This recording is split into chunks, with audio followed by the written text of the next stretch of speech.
ಇವತ್ತಿನ ಈ ಪತ್ರಿಕಾಗೋಷ್ಠಿ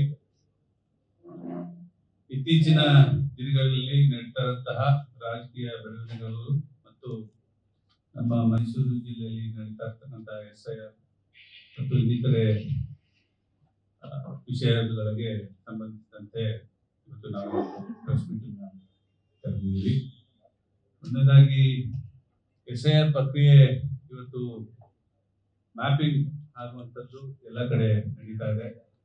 ನಮ್ಮ ಎಲ್ಲ ಕ್ಷೇತ್ರದ BLA 1ಗಳು ಏನು ಆಯಾ ಕ್ಷೇತ್ರದಲ್ಲಿ ಮ್ಯಾಪಿಂಗ್ ಆಗ್ತಾ ಇದೆ ಅದರ ಬಗ್ಗೆ ಗಮನ ಇಟ್ಟು BLA 1 ಏನಾಗಿದ್ದಾರೆ ಅವರೆಲ್ಲ ನಮ್ಮ ಪಕ್ಷದ ವತಿಯಿಂದ ನಮ್ಮ ಜಿಲ್ಲಾಡಳಿತಕ್ಕೆ ಆಯಾ ಕ್ಷೇತ್ರದಲ್ಲಿ ಆಯಾ ಬೂತ್ನಲ್ಲಿ ಏನ್ ಮ್ಯಾಪಿಂಗ್ ಆಗ್ತಾ ಇದೆ, ಮ್ಯಾಪಿಂಗ್ ಆಗಿರೋದನ್ನ ಬಿಟ್ಟು ಇನ್ನ ಮ್ಯಾಪಿಂಗ್ ಆಗ್ಬೇಕಾಗಿರೋದು ಸುಮಾರು ಇನ್ನ 3 ಲಕ್ಷ ಚಿಲ್ಲರೆ ಇಡೀ ಜಿಲ್ಲೆಯಲ್ಲಿ ಮ್ಯಾಪಿಂಗ್ ಆಗ್ಬೇಕಾಗಿದೆ.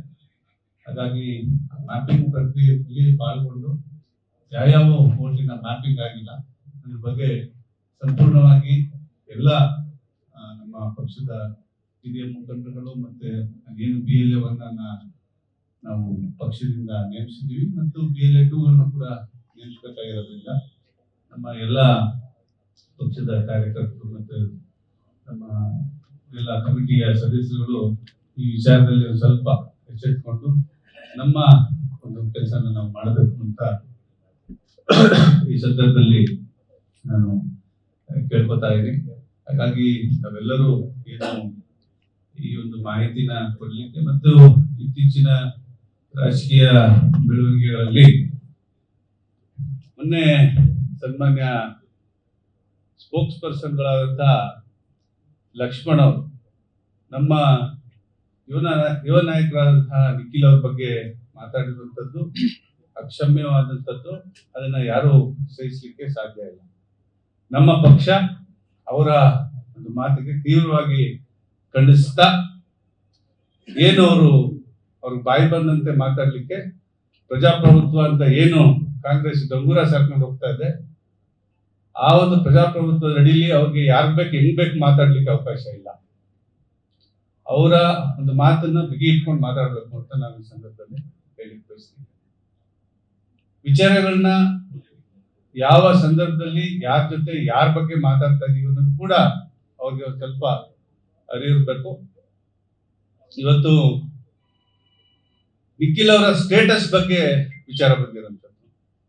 ಯಾಕೆ ನಿಖಿಲ್ ಅವರು ಈ ರಾಜ್ಯದ ಈ ದೇಶದ ಪ್ರಜೆ ಅಲ್ವಾ? ಸೋತ್ ಬಿಟ್ಟಿದ್ರೆ ಏನು ಅವರು ಪ್ರಶ್ನೆ ಮಾಡಂಗಿಲ್ವಾ? ಏನಂತ ಮಾತಾಡ್ತಾ ಇದ್ದಾರೆ? ಅವರೇ ಸೋತಿಲ್ವಾ? ಅವ್ರು ಸೋತಿದ್ರೆ ಮನೆಗೆ ಕೂತ್ಕೋಬೇಕಾಯ್ತು, ಯಾಕೆ ಬಂದು ಈಚೆ ಮಾತಾಡ್ತಾ ಇದ್ದಾರೆ?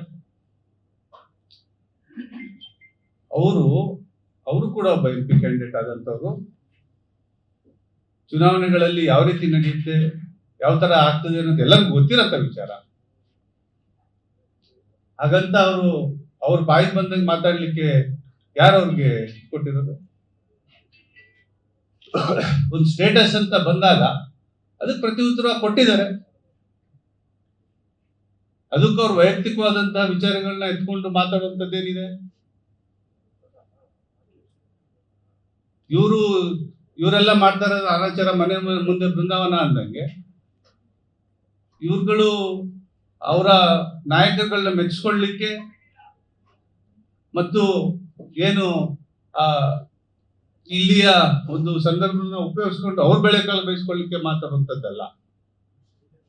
ದಯವಿಟ್ಟು ಏನ್ ಮಾತಾಡ್ತಾ ಇದ್ದಾರೆ, ಯಾರ ಬಗ್ಗೆ ಮಾತಾಡ್ತಾ ಇದ್ದಾರೆ ಅಂತ ಪ್ರಜ್ಞೆ ಎತ್ಕೊಂಡು ಮಾತಾಡ್ಬೇಕು. ಅವರು ಕೂಡ ಸಮಾಜಮುಖಿಯಾಗಿ ಈಗ 75 ಕ್ಷೇತ್ರಗಳಲ್ಲಿ ಜನರೊಂದಿಗೆ ಜನತಾದಳನ ಒಂದು ಕಾರ್ಯಕ್ರಮನ ಯಶಸ್ವಿಯಾಗಿ ಮುಗಿಸಿದೀವಿ ಅವ್ರ ನೇತೃತ್ವದಲ್ಲಿ.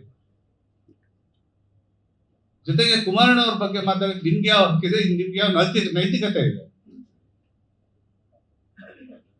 ಕುಮಾರಣ್ಣ ಅವ್ರ ಬಗ್ಗೆ ಮಾತಾಡ್ಬೇಕಾದ್ರೆ ನೈತಿಕತೆ ಇಟ್ಕೊಂಡು ಮಾತಾಡ್ಲಿ ಅಂತ ಹೇಳಲಿಕ್ಕೆ ನಾನು ಬಯಸ್ತೀನಿ. ಇನ್ನ ಎಲ್ಲ ಸುಮಾರು ಮುಖಂಡರುಗಳು ಮಾತಾಡುತ್ತಿದ್ದೆ, ಹಾಗಾಗಿ ನಾನು ಮತ್ತೆ ಕೊನೆಯಲ್ಲಿ ನಾನು ಮಾತಾಡ್ತೀನಿ. ಈಗ ನಮ್ಮ